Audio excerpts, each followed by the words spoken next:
Kayo ba yung tipo ng biyahero na sige lang na sige? Larga, bro.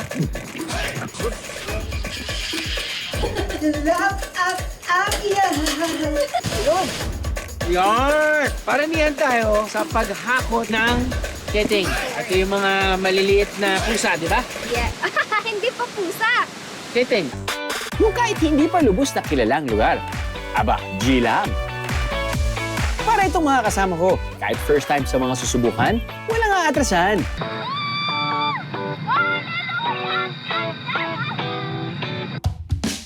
Let's go, Mayan! O mas kilala niyo ba siyang bilang Bangus Girl? May pangulam ng inyong pamangkin, Kuya Drew! Dito tayo sa isang bayan sa Mindanao, magpapaaraw. 3, 2, 1. Mapapasigaw!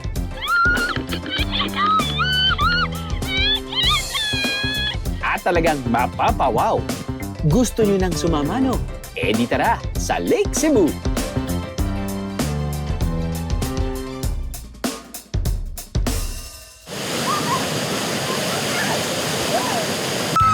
Hindi lang ma-fall sa saya ng water adventure dito. Dahil literal na mahuhulog sa rumaragasang tubig. Oh my God!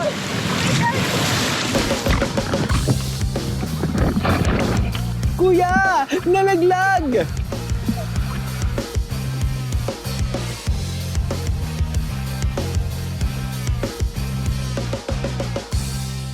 Dito sa Barangay Tasiman sa Lake Cebu, South Cotabato, ang rumaragasang tubig sa ilog ang ibinibida nila sa mga biyero.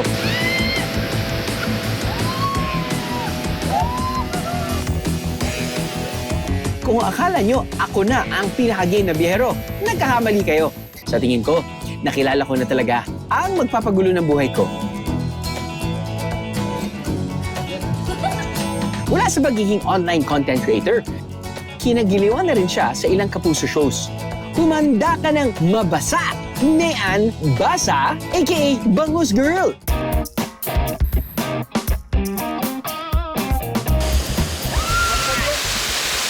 One, two,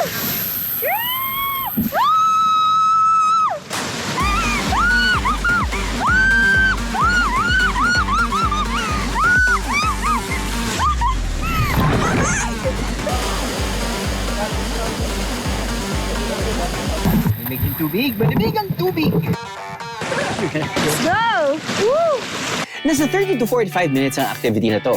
Saglit lang, di ba? Sisiw. Muni-muni muna habang kalmado pa ang paligid ng Sipaka River. Dating sa malalaking bato, dito na kayo mapapatanong, bakit yung ginagawa to? Woo! Woo! Woo! Woo! Ayan na! Woo!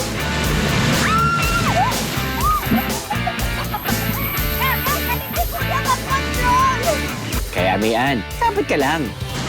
Oh my God!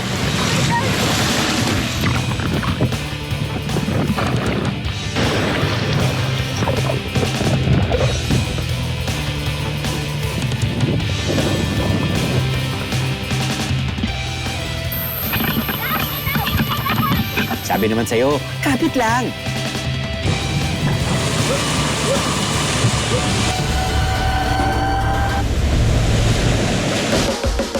O di ba? Kakasabi lang eh.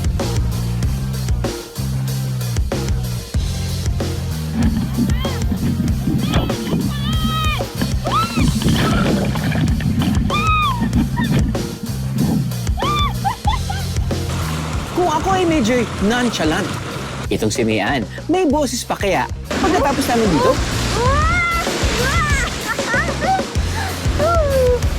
Nilalamig na ako!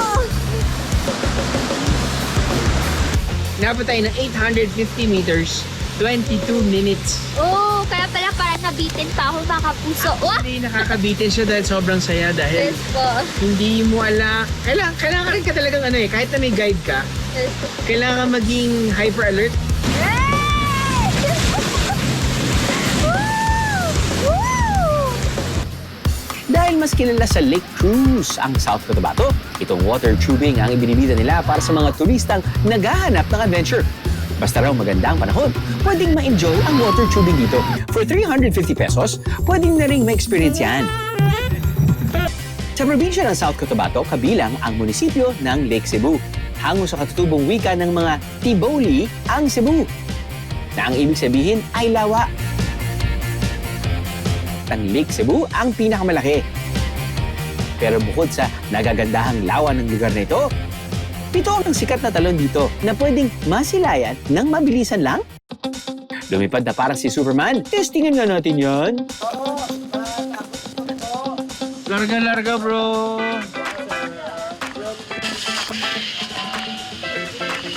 Sa unang lipad pa lang, nag-aabang ng 2 falls at malawak na kagubatan.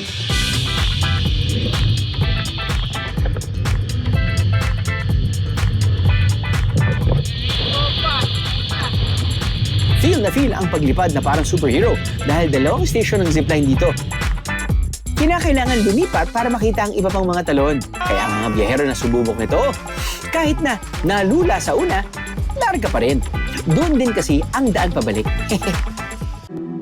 Habang chill akong nag-e-enjoy sa unang zipline, ang kasama nating bisita na si Mayan, aka Bangus Girl, parang nagdadalawang isip.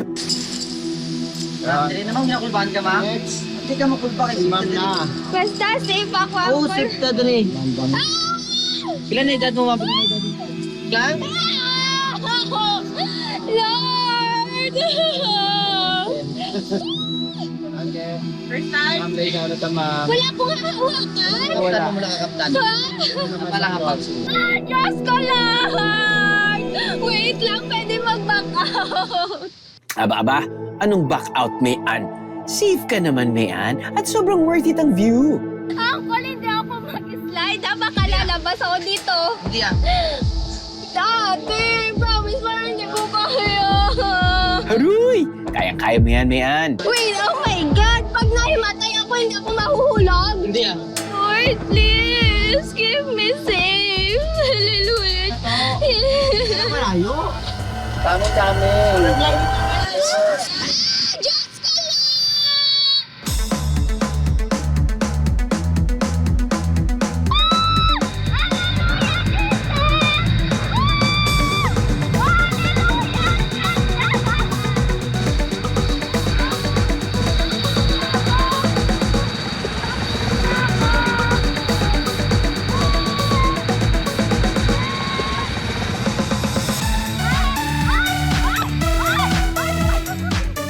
Akala ko babagsak. Grabe. Okay lang sa'yo, ma'am. Naiyak yan, ma'am. Grabe, ay takot ko. Punasan na ang luha, Mayan. Tara na agad sa pangalawang zipline. Alright. Very good. Thank you for coming, sir. Thank you, guys. Thank you po. Bye-bye po.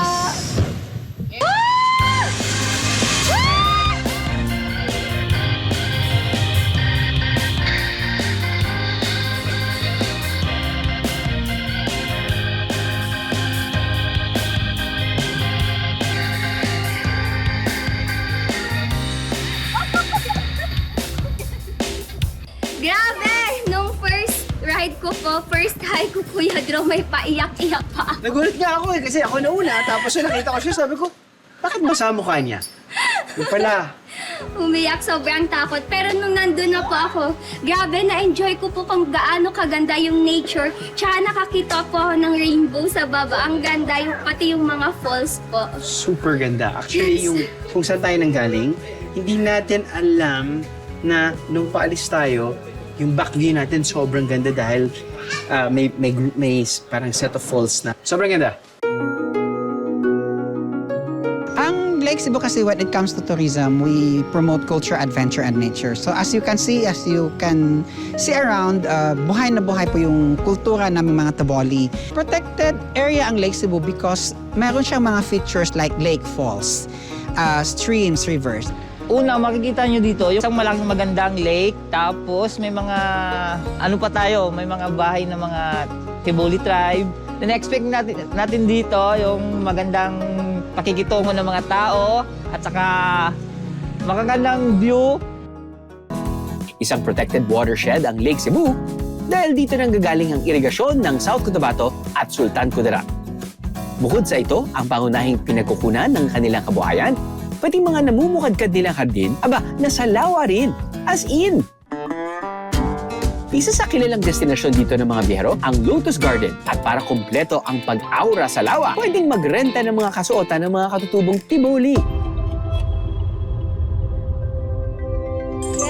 Oh! Anong pakiramdam mo? Ayos? Ayos po. Very royal. Bai po means princess po yun sa I'm princess! Ito po para sa ayan.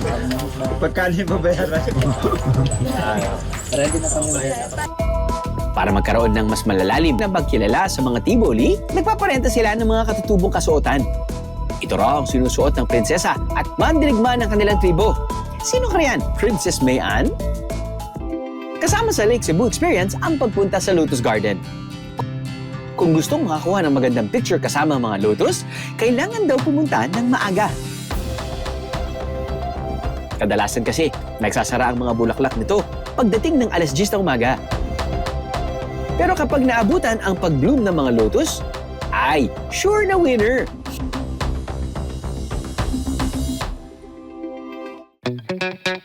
Sakay ng bangka, iikot ka nila kung saan maraming lotus. Kapag nakita ang perfect spot, it's your time to shine.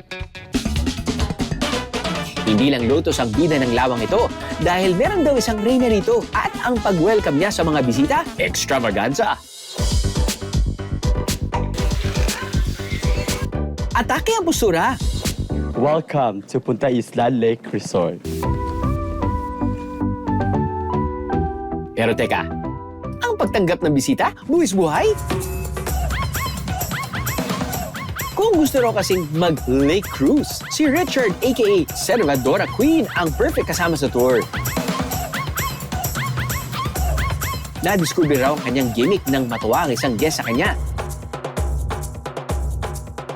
Pinost ito online hanggang sa dumami na ang natutuwa sa kanya. Kaya ang dating jolly server, pakak na! Tour guide plus entertainer ang pakulo ni Richard habang nasa lawa. Kaya binansagan siyang Servadora Queen. Mabuhay, Hayulafos, a friendly reminders for everybody to please wear your life jacket for our safety. Pumasok ako dito way back 2021. Then pagka year 2022, may isang guest kami dito. Kinunan po ako habang nagsaserve ng pagkain po. And then habang sumasayaw, Ang pagiging certified servidora raw ni Richard ang tumutulong para matupad ang pangarap niya para sa kanyang pamilya. itong trabaho na to is napakahalaga sa akin. Ang daming opportunity na na-receive ko po. So hindi lang para sa akin yung trabaho na to, ako din po ay isang breadwinner sa mga kapatid ko. I am very grateful kasi by next year, hopefully by God's grace, makagraduate na yung dalawa kong kapatid na sa kolehiyo po. Ikaw na talaga, Servadora Queen. Once again, your tour guide, I am Subidora Queen. Thank you. Thank you.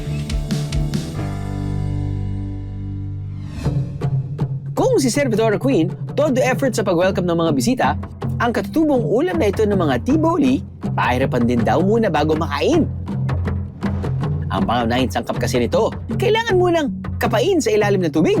Paramihan tayo sa paghakot ng keting. Keteng o agihis in Ilonggo Ito word. yung mga maliliit na pusa, di ba? Yeah. Hindi pa pusa. Keting. Hindi po yun. Hindi ba Shell yan? po yun.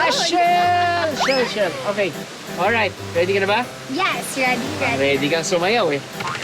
Ayan. Okay, let's go. Isang uri ng freshwater clamshell o suso na nakukuha sa tubig tabang ang keteng. Dito raw yan madalas makuha sa Hikong Alu Falls ng Lake Cebu. Ano bang hinihintay natin, Mangus Girl? Hala, sige, halukay ng ilalim. Motor na, huli ko eh. Dahil baby ketting pa ang nakukuha ko, lumipat tayo. Dito mukhang may malaki. Ayun! Malaking bato! Ano ba to? Mukhang mailap sa akin ng mga keteng. Hala, sige. Kapalang. Itong si Mayan, mukhang sanay na sanay sa paghahanap ng shell. Matapos ang 5 minuto, Kalamang ka. Siyempre, ginalingan ko. Ginalingan mo talaga. Ang galing, ha? Alam mo, feeling ko, iba rin siguro yung hawak mo pagdating sa seafood. Kaya nga tinawag kang bangus girl, eh. Yes po, yes. Ako, naawa ko sa kanila sa totoo. Environmentalist talaga ako. Oo, conservationalist. Nakita ko, ay, maliliit pa yan. Kailangan kong ibalik. Oo. So, kung kala mo, panalo ka na. Panalo ka na. Pero ako, feeling ko, panalo ako kay Mother Nature. Yay! Balita ko dito sa Lake Cebu, meron silang ibang pagluluto nito. Kasi for different regions, Yes po. meron silang iba yung pagluto ng clams or seashells, di ba? So, tingnan natin kung ano yung luto nila. keteng snowbow o sinabawang clamshell ang tawag nila sa lutong ito. Kailangan munang ibabad ang mga nakuhang keteng sa tubig. Bakit importante yun? Para ilabas yung mga Mga dumi po. Oo, mga dumi, mga yung mga Kusang lalabas na lang niya. Yes, kanina nakita nyo yung mag-open yan siya, lalabas yan. Sa tradisyonal na pagluluto nito, pakukuluan lang ang mga pampalasa. Ang tawag dito kamati. Kamati.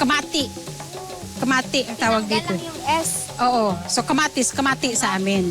Ibabad na natin sa Tubig. yan, sa punong. Sa tubig. Sa mainit. Tubig. Tubig. Tubig. Kolo. Tubil. Kala ko tinanggal niya. No. Kala ko tinatanggal niya yung last letter. Hindi. Ano na natin sa kumukulong tubig.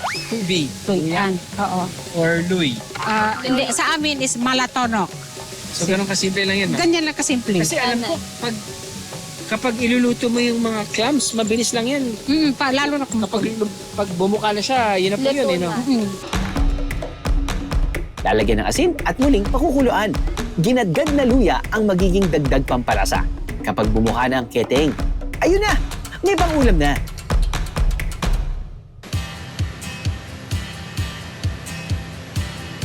Uy. Di maalat ngayon, ah. Hindi, ako nalalasahan ko yung luya. Tsaka po yung Sarap. lemongrass. Oo, yung lemongrass. Ano mo, hindi ko alam kung pinakain talaga nila lahat. Hindi ganun, Kuya Du. Ano ba? Kasi Yung shell, hindi po yan kinakain. Ganyan lang, oh. Tanggalin mo lang. tanggal lang. Yan. Oh. Yarn!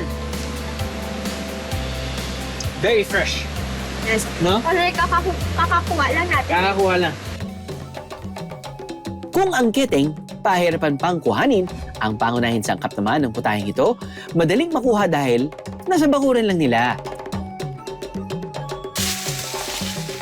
Ito ang ginulod o sinabawang mais na kapag natikman, aba, gagaling daw ang karamdaman. Aba naman.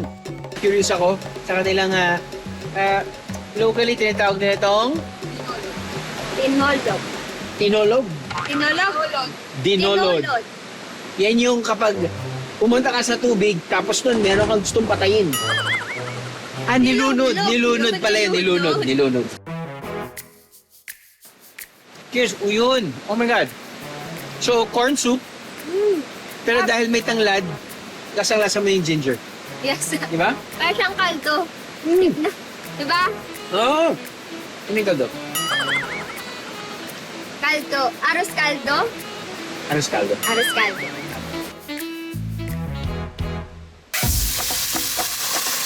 Ang kinayod na mais, pakukuluan muna. Saka ito lalagyan ng ginayat na tangkay ng dahon ng sibuyas. Sasamahan din ito ng onion leeks. At para mas maging malasa pa, isinasama rin sa kulo ang tanglad.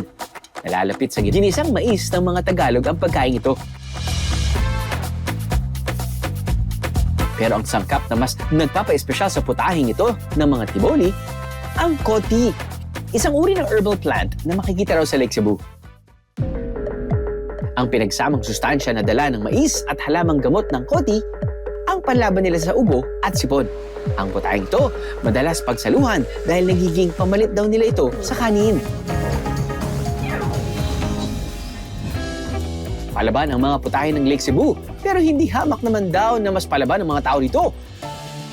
Ang kanilang competitive spirit, idinadaan sa isang karera. Ito ang Race to 11, kung saan 11 bayan sa South Cotabato ang iikutin ng mga sasali sa karera. Pakay nilang matapos ang iba't ibang challenges base sa kung saan kilala ang isang bayan.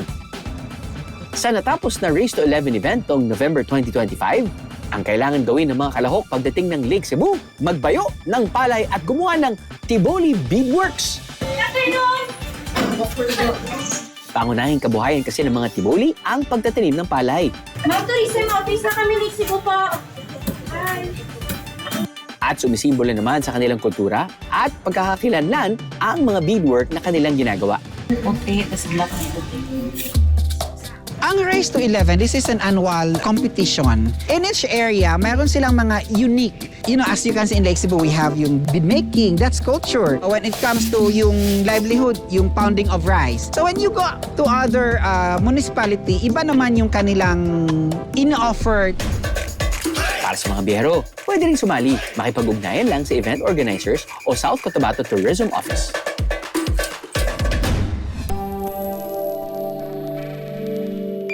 Bukod sa kanilang kabahayan, kung gusto pang mas makilala ang Lake Cebu, bakit hindi subukan tingnan ito? Mula sa taas. Isang lipad lang daw kasi, matatanaw na ang halos kabuuan ng Lake Cebu sa pamamagitan ng paragliding. Ano, Mayan? Ready ka na bang lumipad? Grabe! First time ko! Hindi ko alam kung ano yung mararamdaman ko. Sobrang excited, kaba, nahihilo, nasusukad.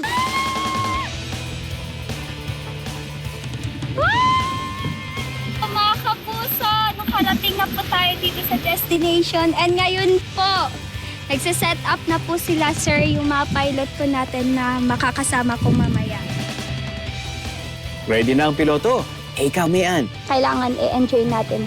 Face your fears! Diretso lang po tayo, ma'am. Takbo along the way po. Okay? Hanggang sa lilipad Hanggang sa lilipad na po tayo. po tayo. Okay? Basta, sir, hawakan niyo po ako, sir. Mahawak kayo, sir.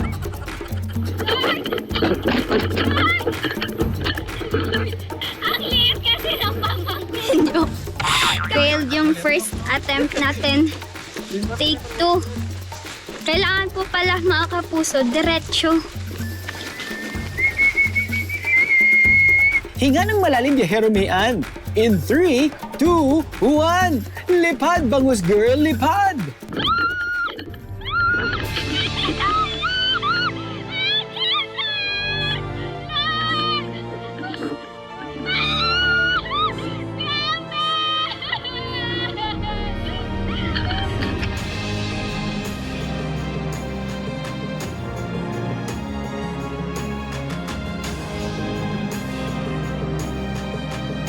Nag-start ang SOX paragliding by the year 2014. Nag-full operation kami 2018 until now.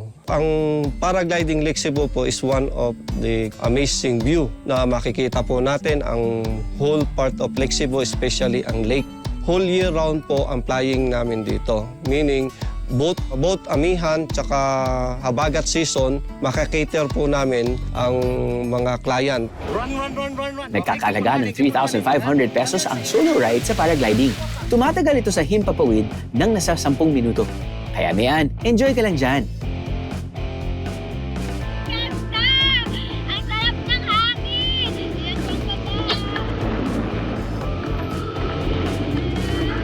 Hello, ma!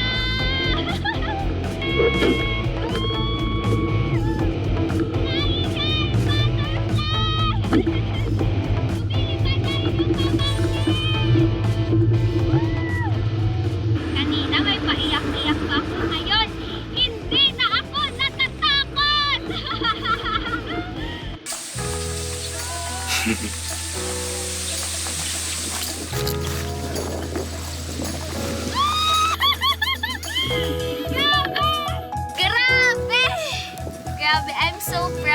myself, mga kapuso. Ito ang isa sa mga hindi ko makakalimutan na adventure ko. Hindi mo man forte ang paglipad, Bangus Girl. Ang susunod mo namang gagawin, siya, gamay na gamay mo na. Welcome to your element, Bangus Girl. Hala! Wait lang, tilapia eh. Ang kulang uod. Ang uod. 1, 2, 3, go! Sa biyaheng Lake Cebu, maliban sa iba't ibang nagagandahang view, marami rin ditong tilapia. Kaya marami rin ang paraan ng pagluto ng tilapia rito. Hindi lang isa, hindi dalawa, kundi aabot ng 21. Dami naman. Meron pong kinilaw, sininglay, chicharon. Ang tilapia po ma'am, pwede mo pong ilagay sa ibang putahe, mga gulay. Pwede po yung isabay mo ang tilapia sa gulay. Kahit sa meat po, pwede po tilapia po yung ilagay nyo. Sa panahon po ma'am, nag-innovate yung mga dishes namin na tilapia. Iba na po yung punta nila dito, meron po silang makikita na ibang menu. Isa raw sa pambato nila ang chicharong tilapia. Ang fillet na laman nito, paiikutin sa harina. Saka ipiprito hanggang lumutong. Naghahain din sila ng pinausukang tilapia, pinaputok at inihaw. Kung may sarsa o may gata naman ang hanap, meron din sila. Ang putaheng ito, sinanglay na tilapia ang tawag nila. Ibabalot sa repolyo ang bell pepper, bawang, sibuyas, butter at laman ng tilapia. Saka ito pakukuluan sa tubig, gata at pampalasa. Sa kabila ng dumarami nilang luto sa tilapia, eto kami ni Mayan. Balak pang dagdagan ng 2 pang putahe. Kaya ang antenyong Mayan, nang huli na ng tilapia. Hindi ka muna Bangus Girl for today. Tilapia Girl ka muna ngayon, Mayan. Hello mga kapuso! Uncle Drew! Grabe! First time ko pong makakita ng tilapia na kulay orange! Grabe live na live natin na makukuha ang mga tilapia! Halina kayo sa akin! Oo nga, pwede na. Hala, ito na. Go! Ayan, kainin nyo na. At ayan na, parang may kumakain na. Wala pa. Maliit kasi ang pain natin, angkol. Dapat malaki. Huwag lang ako ipain mo, ha? 1, 2, 3. Agay-agay ang kamay ko yan. Shhh! Dapat tahimik tayo, mga kapuso. Uncle Drew. Kasi, ayan na. Yan. Yan na. Hinihila niya na. Yes! Ay, pangulam ng inyong pamangkin, Kuya Drew. May lulutuin na po tayo mamaya. Grabe, fresh na fresh. Tsaka ang ganda niya tignan, mga kapuso, oh. Ang kulo. Nakakagulat ka naman, tilapia, ha? Friends tayo, pero mamaya lulutuin na kita kasi gutom na ako. Yan. Kukuha siguro tayo ng mga 5 piraso. 1, 2, 3. Go! Second tilapia! Ang kulang uod. Ang uod. Grabe! Chikading, lipat, chikading. Subukan natin tanggalin, mga kapuso. Ay, kung sa hasang, para hindi niya ko.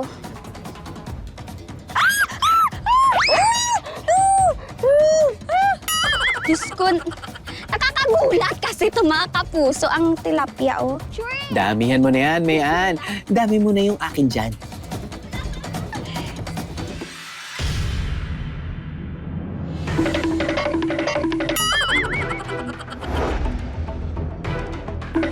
Ang tapatan sa kala namin ni Mayan, talagang pagaganahin ng utak at imahinasyon. Dahil ang lulutuin namin, pareho naming hindi pa nagagawa. Nakatikim na ba kayo ng tilapia teriyaki at putserong tilapia? There's a catch. Parang kinuha mo rin kasi yung fish. So parang that's the catch, but there's another catch. Bubunot tayo ng, I guess ito yung 2 styles of Well, let's add 2 to the 21 styles of tilapia dishes na meron na sila dito, no? Isang tilapia teriyaki, isang pucherong tilapia. Okay, so hindi natin alam kung ano ang lulutuin natin. Sana talaga ito ay pochero. Okay, 3, 2, 1. Yes! Beef steak? Bakit beef steak? Pochero Aba, puchero! tilapia! Akin, Ano magluto? tilapia teriyaki. Yes. Dapat magiging teriyami to. At magiging pocherong sarap tilapia to. Yun. Let the battle begin! Sabi nila, pogi points daw kapag nagluluto ang lalaki. Kaya naman kusinero ang datingan ko, oh. Habang nagpiprito, isabay na ang paggawa ng sauce. Si Mian, nagsimula na rin maggisa. Pero nang magpiprito na ng tilapia,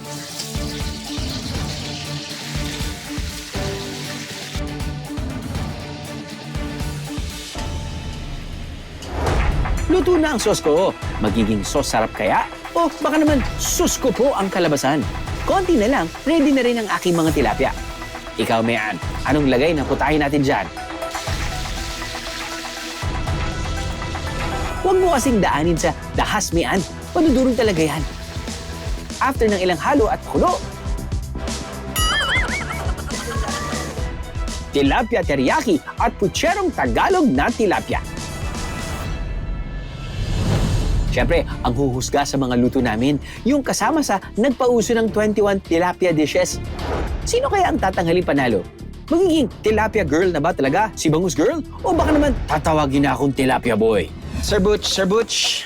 Yes. Husgahan mo na. Ano po bang dish? Pocherong tilapia. Pucherong kinalakhan ng mga Tagalog ang bersyon na luto ni Mian. Dito raw pala kasi sa kanilang lugar. Sinasabawan ang puchero. Parang may kulang yung main ingredient. Tilapia? Parang meron naman po. Wala tayong sabaw sa pochero. Meron po. Nakalimutan niya. Sarsan sabaw po.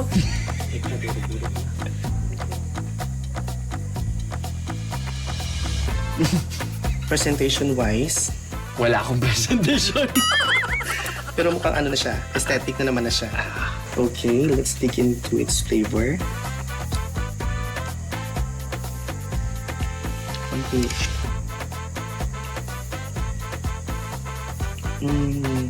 Okay. I think I got everything covered. Okay. Yung first dish po natin, medyo nagkakalasan ang mga laman-laman ng tilapia. So, I think kulang tayo sa frying. Hindi mainit masyado po yung ating mantika. So, for the plating, good thing may mga vegetable. Masarap naman siya. May point ka naman dyan. Nice. Congratulations. Kay Sir Drew naman, aside sa may additional presentation of the sesame seeds as teriyaki, na-achieve naman po ang lasa. And somehow, buo pong naitawid ang ating tilapia. For this cook-off, I will give my 101 point to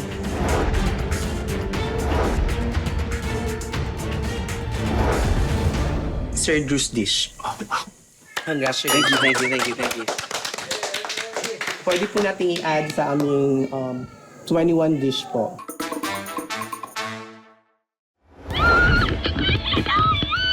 Punong-puno ng sorpresa. Yan ang ibinida ng Lake Cebu sa atin. Sa likod ng kalmado nitong mga lawa, marami pa palang kapanapanabik na eksena. Unang beses man o makailang ulit sa Jain, ang makulay na lugar na ito, tiyak, nagigisingin pa rin ang puso ng bawat behero.